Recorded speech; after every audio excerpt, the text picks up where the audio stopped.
Welcome to great Kirikalan magic show.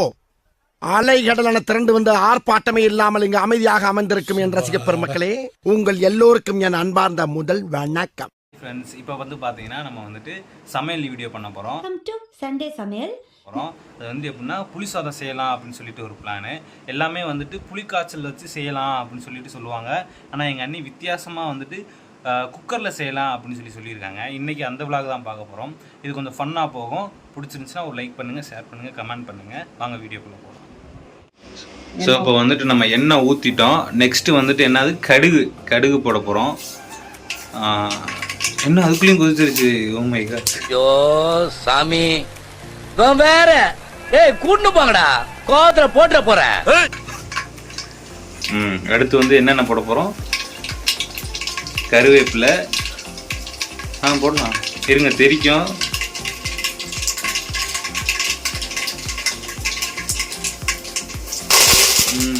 கருவேப்பிலை. அது என்னது போட்டீங்க? பட்டை வத்தல் போட்டிருக்கீங்க. Okay, super. இது கடலைப்பருப்பு. இதை வந்து லைட்டாக வந்துட்டு ஒரு தடவை மிக்ஸ் பண்ணிக்கிறணும். இது வந்து டேட் லிட்டில் பிரின்சஸ்க்கு வந்துட்டு ரொம்ப பிடிக்கும். அவங்களுக்காகவே இந்த வீடியோ. என்ன இது வீடியோ ஓ, டேட் லிட்டில் பிரின்சஸ்க்காக எப்படி ஈஸியா செய்யறது ஒரு சின்ன ஒரு குட்டி இது. அடுத்து வந்துட்டு புளி தண்ணியை கரைச்சிட்டதை அப்படியே மொத்தமா ஊத்திடுறாங்க. அவ்வளவுதான், அது ஒரு மிக்சிங்.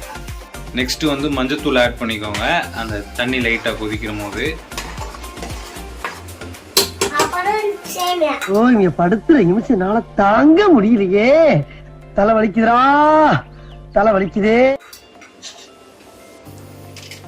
என்ன கொதியல் வரணுமா? நீ ஃபுல் அண்ட் ஃபுல்லுமே வந்துட்டு கொதியல் வரணும். இவன் வேற என்னை ரொம்ப டார்ச்சர் பண்றான்டா. அதுதான் இன்னைக்கு நைட்டு வந்துட்டு சாப்பாடு சிறப்பா இருக்கும். ட்ரை பண்ணி பாருங்க.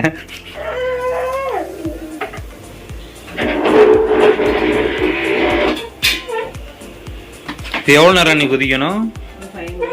5 minutes. ஓகே, 5 minutes கழிச்சு நம்ம பார்க்கலாம். 5 minutes later.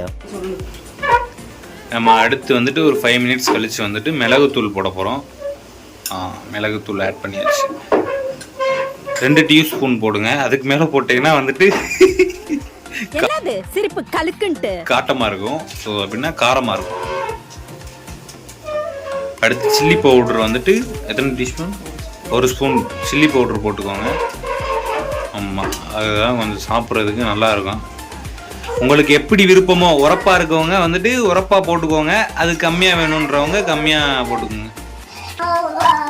ஸோ வந்துட்டு கொஞ்சம் நல்லா கொதிச்சுருக்கு. கொஞ்சம் கலர்ஃபுல்லாக வருது, பார்க்கும்போதே உங்களுக்கு தெரியும். மை காட், இது கெட்டியா மாறுது அண்ணி. ஆமா, நல்லா கொஞ்சம் கொதிக்கணும். கொஞ்சம் கொதியல் வரணும். 5 minutesக்கு அப்புறம் நீ கொஞ்சம் கொதியல் விடணும். பொடியோட ஸ்மெல் எல்லாம் இப்போ வந்துட்டு உங்களுக்கு நல்லா தெரியும். கலர்ஃபுல்லாக வந்துட்டு கொதிச்சு வந்துருச்சு. இதில் இன்னொரு முக்கியமான இன்ஃபர்மேஷன் என்னன்னா, நம்ம ஃபர்ஸ்ட் அந்த புளிக்காய்ச்சலை ஊற்றும் போது வந்துட்டு எந்த அளவு தண்ணி இருந்துச்சோ அளவு தண்ணி நம்ம இப்போ நெக்ஸ்ட் வந்துட்டு அந்த 5 minutes கழிச்சு சேர்க்கணும். சேர்த்துலாமா? ஓகே, சேர்த்தாச்சு. இப்போ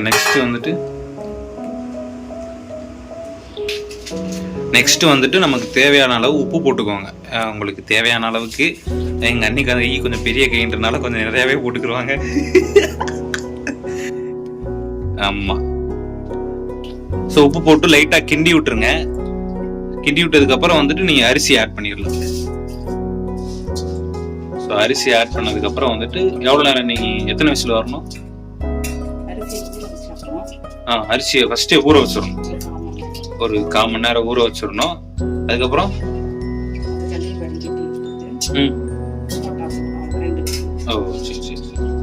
வந்துட்டு நம்ம ஃபர்ஸ்ட் வந்துட்டு அந்த உப்பு போட்டதுக்கு அப்புறம் அரிசி முன்னாடியே வந்துட்டு ஊறல் வச்சிருக்கணும். ஒரு 15 நிமிஷம் ஊறல் வச்சிருக்கணும்.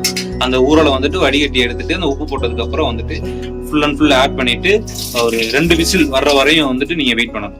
ஒரு 2 விசில் வர்ற வரையும் நீங்க வெயிட் பண்ணிட்டீங்கன்னா உங்களுக்கு வந்துட்டு ஈஸியான புளி சாதம் ரெடி.